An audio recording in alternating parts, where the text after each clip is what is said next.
Intermediate examination first year కానీ second year students కానీ so మీరు ఎగ్జామ్లో 99/100 మార్క్స్ తెచ్చుకోవాలంటే ఎగ్జామ్ హాల్లో మీ ఆన్సర్ షీట్ ఎలా రాయాలి సాంస్క్రిట్ పేపర్ అనేది క్లియర్గా చెప్తాను. వీడియో స్కిప్ చేయకుండా చూడండి.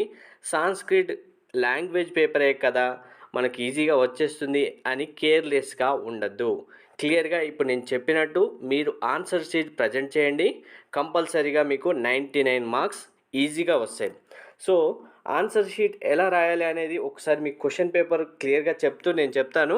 అప్పుడే మీకు క్లారిటీ వస్తుంది. అందరూ క్వశ్చన్ పేపర్తో పాటు ఇప్పుడు ఎలా చేయాలి అనేది కూడా చూడండి. మీరు క్వశ్చన్ పేపర్ ఇవ్వగానే ఫస్ట్ ఏం చేస్తారు, అందరూ ఫస్ట్ బిట్ నుంచి స్టార్ట్ చేయడం జరుగుతుంది. ఫస్ట్ క్వశ్చన్ ఏదైతే ఇస్తారో ఇప్పుడు ఫస్ట్ క్వశ్చన్ కామన్గా అందరికీ పోయం ఉంటుంది.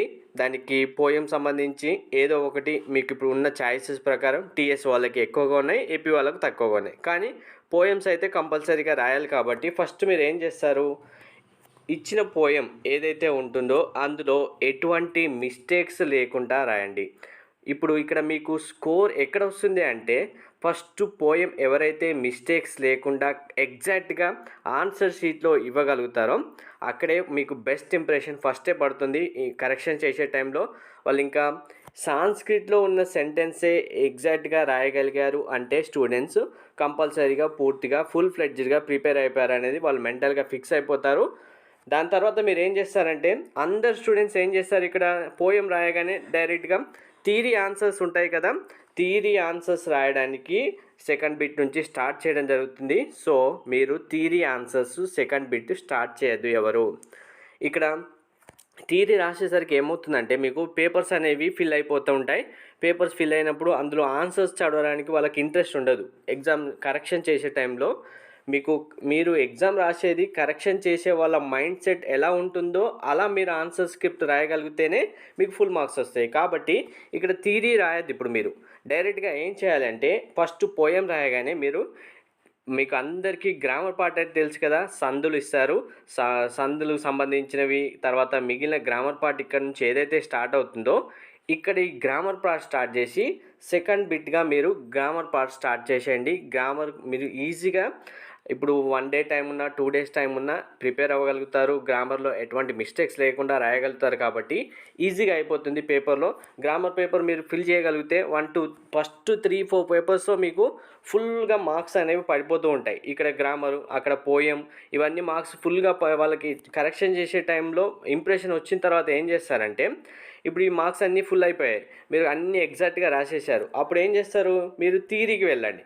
థియరీకి వెళ్తే ఏమవుతుంది అంటే ఇందులో మీరు రాసే మ్యాటర్లో ఏమైనా మిస్టేక్స్ వచ్చినా కానీ వాళ్ళు అంతలా కన్సిడర్ చేయరు. ఎందుకంటే ఇది లాంగ్వేజ్ సబ్జెక్ట్. లాంగ్వేజ్ మీద గ్రిప్ ఉందా లేదా స్టూడెంట్కి. పోయం రాశారు, పోయంలో ఎటువంటి సెంటెన్స్ మిస్టేక్స్ లేవు, ఓకే 50% స్టూడెంట్కి వచ్చేసింది ఫుల్ ఫ్లెడ్జ్డ్గా. తర్వాత గ్రామర్ పార్ట్ రాశారు, గ్రామర్ పార్ట్లో కూడా ఎటువంటి మిస్టేక్స్ లేవు, గ్రామర్ అన్నీ రాసేసారు. అంటే ఇక్కడ ఏంటి, స్టూడెంట్కి సాంస్క్రిట్ మీద ఫుల్ ఫ్లెడ్జ్డ్గా పట్టుంది. స్టూడెంట్స్ 100% ప్రిపేర్ అయిపోయారు. ఇంకా థియరీలో మీరు మిస్టేక్స్ రాసినా నో ప్రాబ్లం, మీకు 100% ఆ క్వశ్చన్కి ఎన్ని మార్క్స్ అయితే ఉంటాయో అన్ని మార్క్స్ ఇవ్వడం జరుగుతుంది. అండ్ ఇంకొకటి, ఇక్కడ థియరీకి సంబంధించి మీకు థియరీ ఆన్సర్స్ ఉంటాయి కదా, ఈ థియరీ ఆన్సర్స్ రాసే టైంలో సాంస్క్రిట్ సెంటెన్స్ అయితే ఏవైతే ఉంటాయో 3 లేదా 4 సెంటెన్స్ లేదా 5 సెంటెన్స్ ఏవైతే ఉంటాయో ఆ సెంటెన్స్ మీరు రాసిన టైంలో ఇలా సెమీకోలన్ పెట్టేసి ఆ సెంటెన్స్ ఇక్కడ ఫిల్ చేసి దానికి అండర్లైన్ ఇవ్వండి. బ్లూ పెన్తో రాసి ఉంటే బ్లాక్ పెన్తో అండర్లైన్ ఇవ్వండి. అప్పుడు ఏమవుతుందంటే వాళ్ళ ఫోకస్ మీరు రాసిన ఆన్సర్స్ పైన కాకుండా ఆ సెంటెన్స్ పైన పడుతుంది. అప్పుడు మీకు ఈజీగా ఆ సెంటెన్స్ చూడగానే ఓకే స్టూడెంట్స్ ఆన్సర్ రాసేశారు, పర్ఫెక్ట్గా వచ్చు అనేది వాళ్ళకి కన్ఫర్మ్ అయిపోతుంది. ఇలా కనుక మీరు సాంస్క్రిట్ పేపర్ రాస్తే మీకు అందరికీ కంపల్సరీగా 99 మార్క్స్ అనేవి మీరు సాంస్క్రిట్ లాంగ్వేజ్లో ఈజీగా స్కోర్ చేయగలుగుతారు. సో 1 by 1 సబ్జెక్ట్ మీరు పేపర్ ఎలా ప్రజెంట్ చేయాలనేది అన్ని వీడియోస్ క్లియర్గా చెప్తాను.